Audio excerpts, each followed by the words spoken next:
Hey friends, welcome back to my channel. If you're new, thank you so much for landing on my channel. I hope that you'll stick around and enjoy this content and consider subscribing to this amazing community. For those that make up the community that come time and time again, thank you so much. Today we're going to be talking about me planting outside in what I call the second summer. Like, we're gonna be planting some stuff to get in our last little bit of summer crops. But before we jump into today's content, I want to thank the sponsor of this video, which is BetterHelp.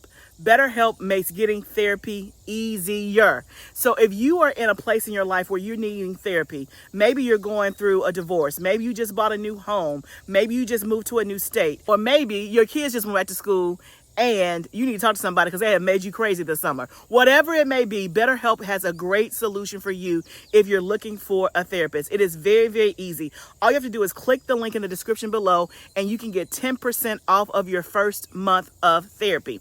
And so the way the process works, once you click that link, you will answer a questionnaire and they will ask you all sorts of questions about your preferences, what you need a therapy for, what type of therapist would you like, and it's as little as 48 to 72 hours, they will match you with a therapist and fit you with someone who meets what you put in your questionnaire.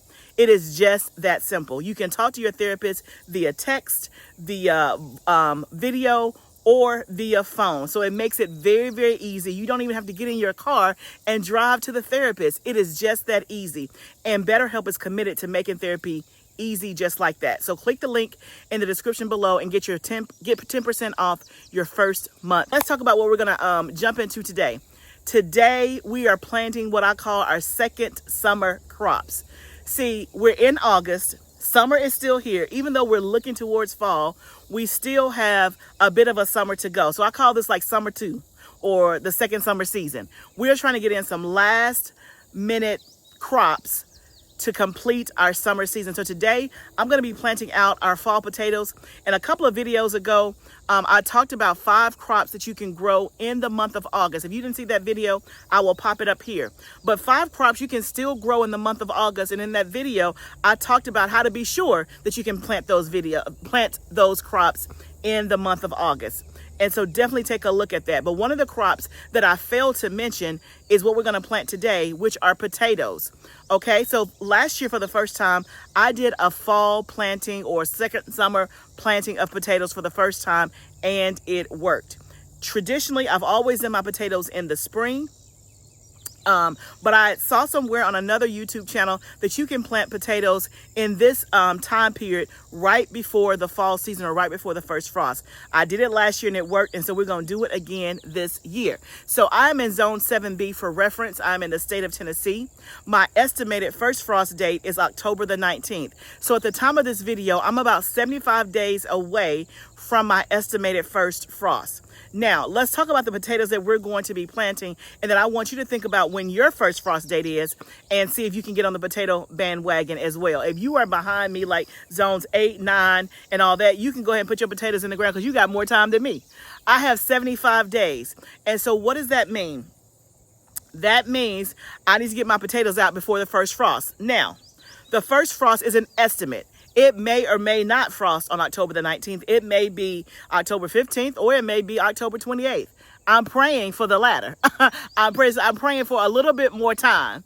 And so I'm taking a little bit, I wouldn't even say a gamble. It's not necessarily a gamble, but I'm right on the edge to where my potatoes may be smaller, but I will still have potatoes. So let's kind of go down to the area we're going to plant the potatoes. I'm going to tell you the types I'm going to be planting today and tell you all about where I got them from, how to plant potatoes, and what I mean when I say, hey, I'm right on the edge. So let's go down to the raised bed area and get ready to plant our potatoes. So when I say that I am right on the edge, the same thing that I talked about in the video about what you can plant in August, the things that you need to know when you're looking at planting at any time, but especially around what I call the second summer, like we're over halfway through the summer, is you need to know how long it takes a crop to mature, and then also when is your first frost date or estimated first frost date. So my estimated first frost date is October the 19th. Now, how long does it take the things to mature that I'm going to plant? So today I'm going to be planting 2 types of potatoes. One is Yukon Gold, which takes 75 to 90 days. So that's what I mean, I'm right on the edge. The other one that I'm going to be doing is Red Adirondack. is, I think, the name of it, and it takes about the same 75 to 85 days. So again, right on the edge. What does that mean? That means, let's say the first frost comes on October the 19th and I have to go and harvest my potatoes on October the 18th. Will I have potatoes? Yes. If everything goes well, I will have potatoes. They may not be as big as I would like them to be, or as big as if I held them on in the ground until day 90. That's all that means. So it's not like I'm planting and my first frost date is 2 weeks left. No, I'm right on the edge. I should definitely have potatoes, but they may be, or they will be, on the smaller side, because if the first frost actually happens on October the 19th. That is what that means. So again, if you don't have potatoes and you're in my zone, then again, you may be right on the edge too when you see this video and you're like, oh, I want to put some potatoes in the ground. You can, you can, but just know that they're going to be a little bit smaller. But if you're in like 8A, 8B, and your frost date is a little bit longer, then you have even more time. Now, ideally, I wanted to plant these potatoes about a week and a half ago, but because it was so hot last week, I had very little time that I was actually able to be out here. It was completely unbearable. I mean, what do you call it? The temperature was like between 96 and 98, but the heat index made it feel like 110 to 113. Y'all, it was unbearable here. We were under an extreme heat advisory in Tennessee is where I am. And y'all, this week, the weather is like very pleasant. I'm out here in the middle of the day. I think the high today is 83, and yesterday, y'all, it was 77. It felt like fall. And I'm like, fall, come and rain on me. Like, you got a friend in me, fall. You got a friend in me. Fall is my absolute favorite season. So I am ready for fall, but here physically, we still in the summer. So we're going to plant these summer summer season, second summer crops, and see what else we can get for the summer before it gets on out of here. So I have 3 beds that I have available to plant. So let me show you the area where we're going to be planting in. And so if you're new here, I am standing in my outside garden. My outside garden is 4,000 square feet. It's 40 by 10, and I have 8 in-ground rows that are 100 feet long rows. But last year I started building a raised bed perimeter around my within my inside garden. And when I say perimeter, like along one edge, it's not going to necessarily go all the way around. So maybe that's the wrong choice of words. But I started putting raised beds on the inside of this fence. And I said that here's the reason why I did it. Number one, I needed more space. And this was cheaper, quicker, and easier to get me more space versus me expanding my garden and building an additional fence and all of that. So I was able to start off with 1 raised bed last summer. So around this time last year, this is exactly where I planted my potatoes last year, with this very first raised bed in this area. And then I have been expanding since then. So in a year, I've been able to add 4 more beds to this area. The goal is to go all the way down onto the edge of the fence, and that's probably 2 or 3 more beds. And so I'm giving myself and creating additional space just by adding these metal raised beds. Again, it's a cheaper option. It's a quicker option than me expanding, getting a fence. I got to call in a contractor to do it, blah, blah, blah, blah. I can just click buy now. It's going to come in the mail, get my husband or my daughter to set it up, and we good to go. Then you just got to worry about the soil. Okay. So I have 3 raised beds. Let me just kind of show you where we are. So I have this bed right here, which is a 2 by 10. Then I have this bed right here, which is a 2 by 10 as well, if I'm not mistaken. And then I have this one. This is a shorter one. This is a 2 by, I think this is a 2 by 4, maybe 2 by 6. I can't remember. And then I have another one here, which is another like a 2 by 8. And then I have this one here that we haven't even filled, which is a 32-inch high circular bed. You can see we haven't even started filling that one yet because it's going to take too much soil to fill this one. We're going to do the bottom, I think, with some logs and stuff like that. They can decompose. I think that's what we're going to do, but we're not going to worry about that today. So this bed is full with our jalapenos and green beans, but these beds are empty. These are the beds where we had our onions over the spring, and we harvested all of our onions in June for these 2 beds. This bed right here was also a flower bed for the spring. We just ripped up all of the flowers. We have some lemon thyme there trying to hang on, and I'm hoping it's going to come back during the fall when it gets a little bit cooler consistently. But all that to say is we got some space. I had a hard time guesstimating how much space I needed for how many potatoes. At this point, whatever potatoes I have, I think I ordered a total of 5 pounds. Whatever I have is whatever I have, because for me to order now and wait another week, I'm really going to be pushing it then. But that's the way it goes. I should definitely have enough space for 5 pounds, but I wonder if this is going to take up all of these beds. If so, that's fine, because I have the beds to take up. But if for some reason what I bought does not take up all of the space, then I can supplement the rest of the space and do me some bush green beans or something like that, or just leave it dormant. But let's get to what we're about to do. So we're going to start with this raised bed right here. This bed has already been amended, and it has compost on the top. So I amended it with azomite, which are some trace minerals, and then I also did feather meal, which is a slow release nitrogen, and then I topped it with a layer of compost. So we're going to get this bed done today. Let me show you the potatoes and where I got them from, and then also explain what I did before I came out here. Okay, so I bought my potatoes from Wood Prairie Family Farm. They are in Maine. They do organic seed potatoes. This is where I got my potatoes last year, and they did well. Before that, y'all was buying potatoes at the co-op, not even thinking, hey, that's not an organic option. And so I just wanted a better option. Can you do that? Yep, you can. But I wanted a better option by going organic. It's definitely more expensive than buying, just random potatoes at like your Home Depot or the co-op, but it's whatever your personal preference is. But I got 5 pounds. I think I got 4.5 pounds of Yukon Gold and only a half a pound of the red Adirondack. And that's because I'm familiar with Yukon Gold. I've done those for 2 or 3 years, and we love those. They're very versatile. But I also wanted to try red Adirondack. I wanted to try the red Adirondack, and that was one that I saw that I was like, okay, it met the time frame that I wanted versus some of the other ones that were a little bit longer, and so that's why I got that. So the potatoes came. I probably have had the potatoes about 2 to 3 weeks. They came, and they were not, some of them were sprouted and some of them were not. So what I did when they arrived was I laid them out on a piece of cardboard and a cool, dark place to let them continue sprouting. And all of them have sprouted except like one basically. So today, when it was time for me to plant the potatoes, some of them were bigger than the size of a golf ball. You want to make sure that you're planting your potatoes the size of a golf ball. If it's bigger than that, then you want to cut it in half, which I have a whole plate in my house that I've cut in half. You want to make sure that it calluses over or gets hard on the spaces that you cut so that it doesn't rot. You don't want to put a freshly cut potato, if you can help it, in the ground, because it's more susceptible to rot, because of course it's going to be watered and things like that. So I only have probably half of the potatoes out here because I didn't have enough forethought that I should have actually cut those potatoes in half probably a few days ago.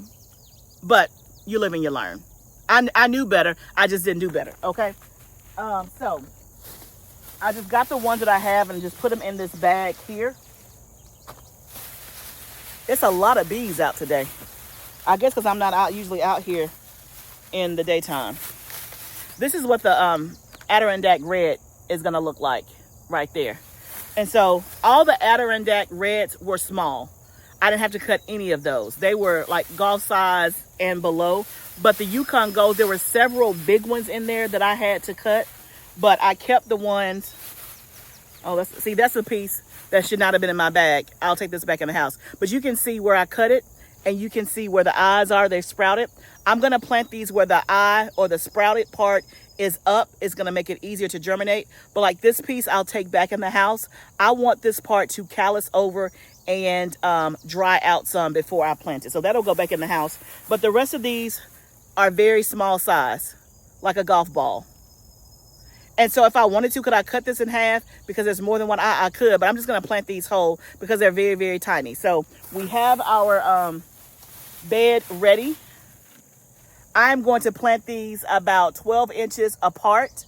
And then I'm going to do 2 rows in this bed, and the rows are going to be about 12 to 18 inches apart. So there'll be a row up against one edge, a row up against another edge, and then within the row about when I say 12 feet, 12 inches. If I said 12 feet, I meant 12 inches. So 12 inches apart. So I'm going to go ahead and get that done, and let's see how many fills up this bed and if we have any left over, and then we'll go from there.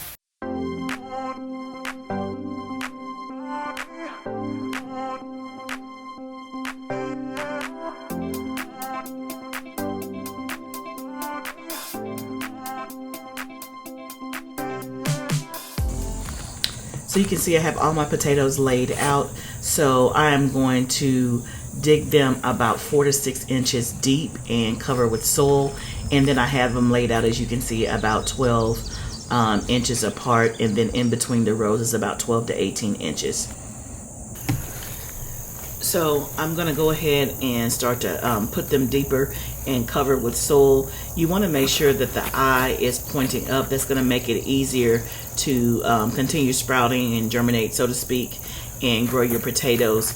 And so again, about 4 to 6 inches deep. I'm just burying them and covering them with soil. Remember, this bed has already been amended and topped with compost, so the soil was very easy and workable, so it wasn't an issue. This only took literally just a few minutes.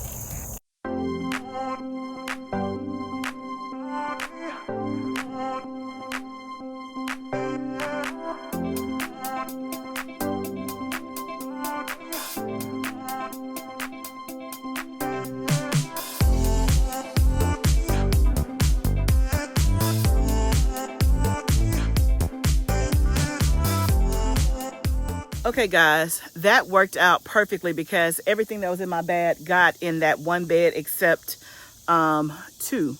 And one of those was the ones that needs to kind of callus over anyway. So that worked out perfectly. So compared to what I have on my kitchen counter, I have definitely that much, but probably a little bit more. That means the second bed will be done. And before I plant that third short bed with something else like green beans, because I actually brought my green beans out here to plant, I'm going to wait and see if that takes up both of those beds. But definitely with both of those, I should have enough space for whatever is left. And so I'll come out and plant those hopefully in the next 48 hours. I have them just sitting on a counter, so I'll try to get them to kind of callus over, and then I will plant those. So those will be a 2 or 3 days behind those that we planted. But I'm glad that we got that first bed in the ground. That worked out like A-okay. What we're going to do now before we call it quits is let's go ahead and harvest our okra, because y'all know okra, she's a diva. She has to be talked to, petted every single day. And one of the things, if you don't know kind of our journey with the okra, when I first started off gardening, 4 or 5 years ago and did okra, I was outside. When I did it outside, the first time I did it in a raised bed, that didn't work for me. When I started doing it outside, I think the first year I did it, I had like 20, 25 plants. That was too much for me to handle, because okra does have to be picked every single day or it's just going to get too big.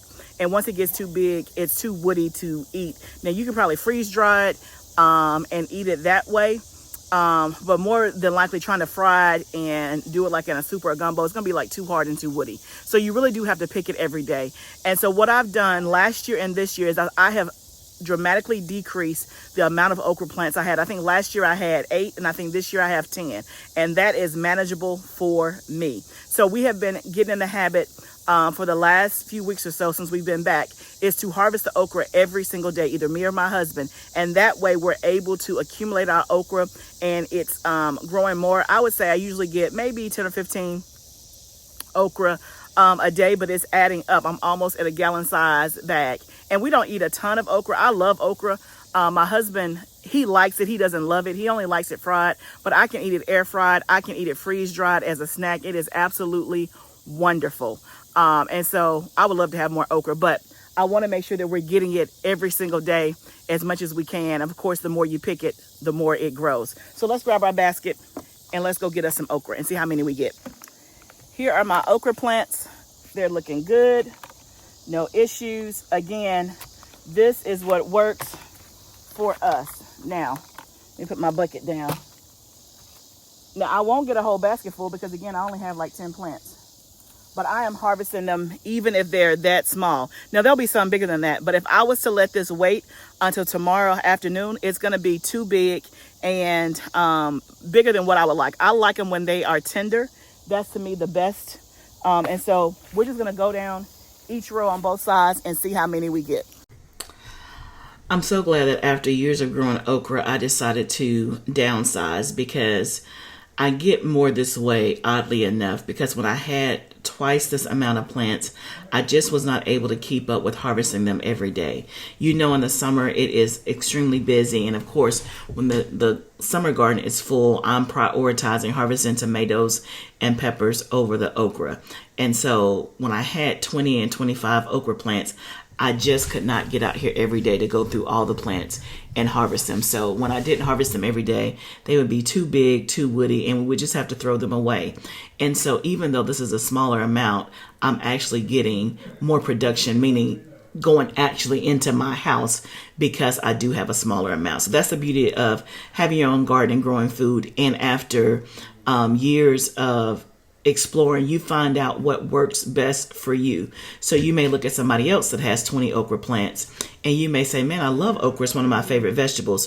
But if you can't get out there and harvest it every single day and you're not going to eat it when it's long, thick, and woody, then what's the point of having all those plants? So anyway, you see me going through here to get all the okra off the plants. There's probably 2 or 3 pods ready on each okra plant, give or take. And so I'll show you what all we get.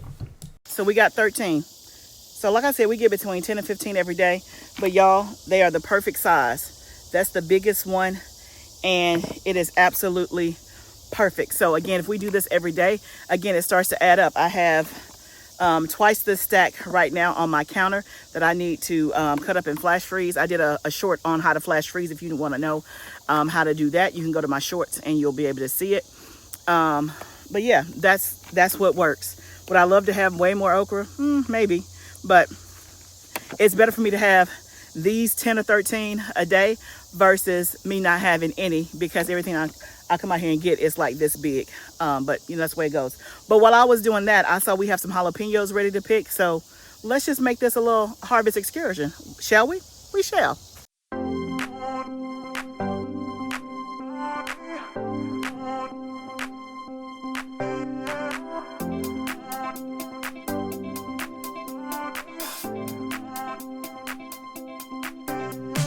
Okay guys, we were able to get a small basket of harvest. The harvest is definitely slowing down. This is just outside out here. I still have to go in the greenhouse and see what we have out there. But I'm thankful for the harvest. We got a few purple hull peas. They're still producing, just slow because we don't have as many plants since the rabbit ate the plants. And then we have a nice basket of jalapeno peppers, ají crystal peppers. We got a few tomatoes. Most of the tomatoes we've already pulled out. We only have a handful of tomatoes left, which makes me really sad that it's almost the end of tomato season. That makes me sad, y'all. But and then, like I said, we got this bag of peppers and then a handful of purple whole peas. But we got our potatoes in the ground, at least the first set. We got to go pick up some more compost this evening. So I wasn't able to do the other potatoes anyway. Plus, we got to let them kind of callus over. So we are making some good progress this week. The sun is now starting to beam out. So I'm going to call it quits for now. But thank you guys so much for joining me. If you have not subscribed to this channel, please consider subscribing. I would love you to be a part of this community. Y'all remember, gardening is a journey. Let's grow together. I'll see you next time, friend.